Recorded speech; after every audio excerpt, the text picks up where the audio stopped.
Ang client natin ay may monthly na natatanggap na remittance galing sa asawa niya na OFW. Halos walang palya ang remittance niya, kaya naman nung nag-apply si client natin, araw lang ang binilang at nakakuha na sila ng approval. At dahil sa tamang diskarte nilang mag-asawa, makukuha na nila ang pangarap nilang sasakyan. Kaya kung ikaw ay may remittance din na natatanggap, kayang-kaya nating ipa-approve yan. Good day mga ka-jackpot! Scrappy ko nga pala, may for-release pala ang masipag nating agent na si Sir Christian. 2025 Nissan Livina VE Gas Automatic. Let's go!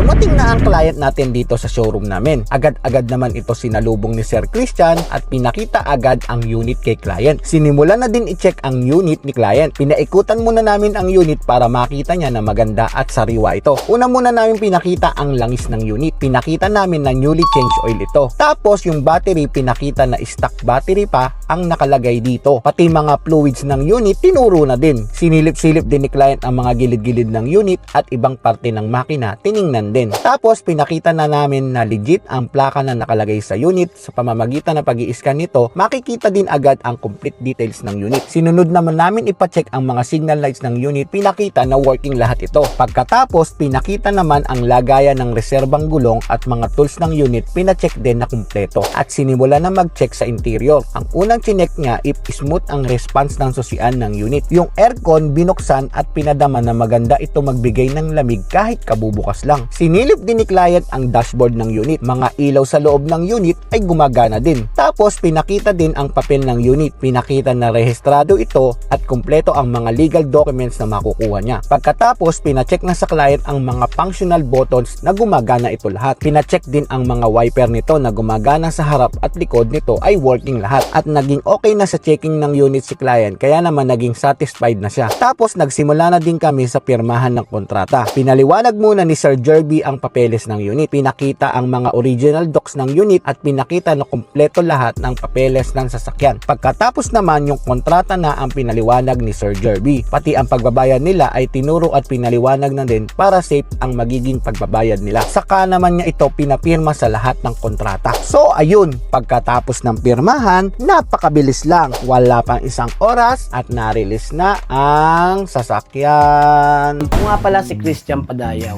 isa sa mga sales agent ng Cars R Us Auto Trading. Naghahanap ka ba ng sariwa at affordable na unit? Si Cars R Us na ang bahala sa'yo.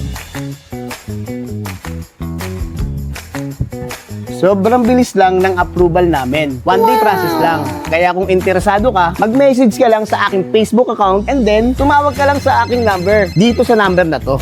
Don't forget to like and share and subscribe para lagi kayong updated sa mga bagong unit and promos ni Cars R Us Auto Trading.